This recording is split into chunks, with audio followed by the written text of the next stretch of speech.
young people are just smarter. These were the words of Mark Zuckerberg back in 2007 at a startup event at Stanford. The full sentence was, I want to stress the importance of being young and technical. Young people are just smarter. Why are most chess masters under 30?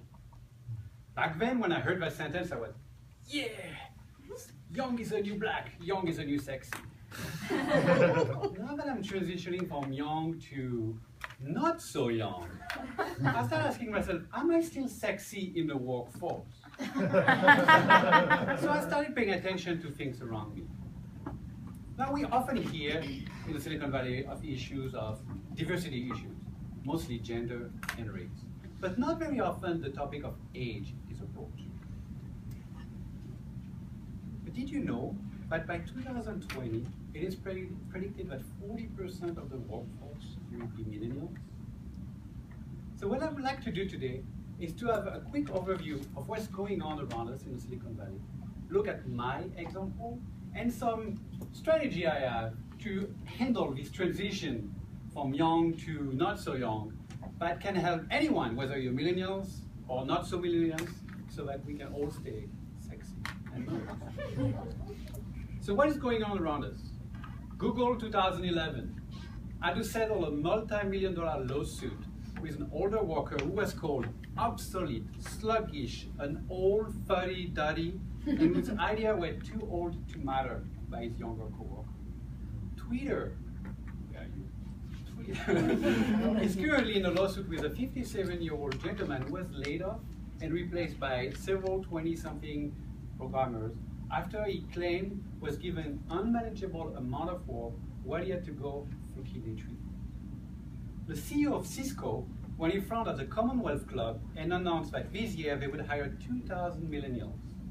Just a few weeks later, they announced that we'd lay off 4,000 to 8,000 people. Their claim, we just have too much in the middle of the organization. We've got to speed time to market, small teams move just faster. Younger teams move faster. ServiceNow is an IT service company in Santa Clara, said it best. We want people who have their best work ahead of them, not behind them. And just a week ago, Intel gave a really large amount of funding to a 13-year-old kid for a Braille printer project. So yes, youth is starting to be more valued than experts. Now they're not laying off people by saying, oh, you're old. They're saying, you're not a culture fit. And a culture fit has started to translate into, you have to be mostly white, a male, college educated, unmarried, a binge drinker, and from similar background as your coworker. The idea is to avoid friction. It's bro-grammars.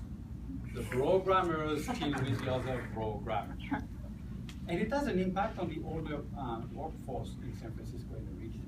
People have started to dye their hair. They give up their slacks for t-shirts to look like the younger people.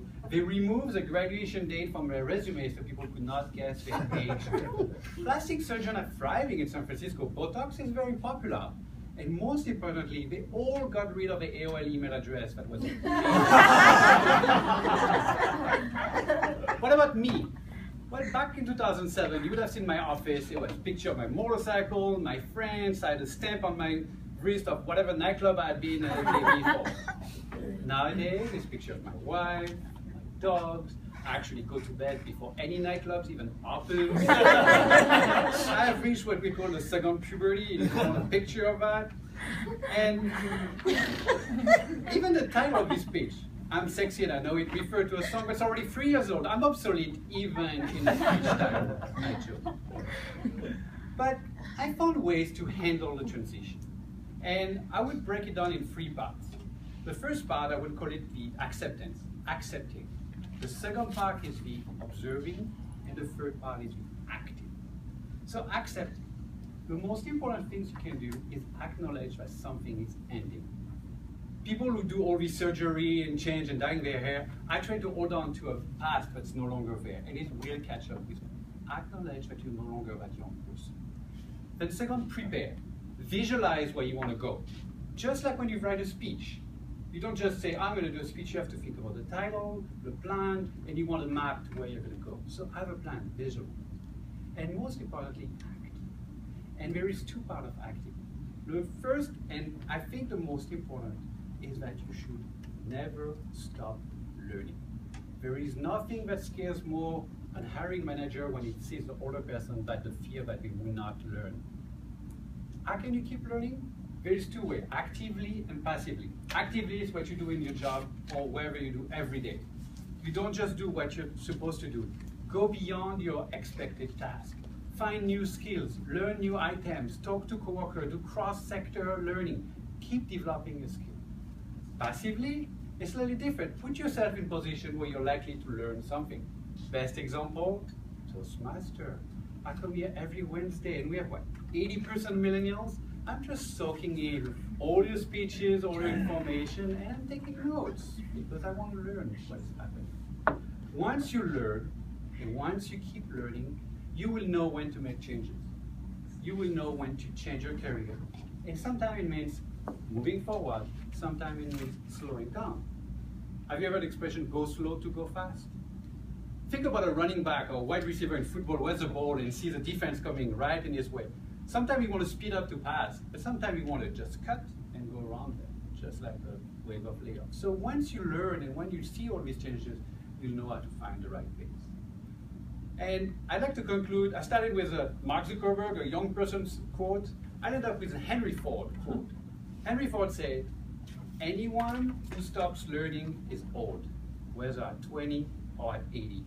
Anyone who keeps learning stays young. The greatest thing in life is to keep your mind young. And this encompasses the entire idea here. Learn, observe, stay true to yourself and to who you are, but keep being motivated, keep pacing your life and keep learning. And I guarantee you if you do that, you will all stay sexy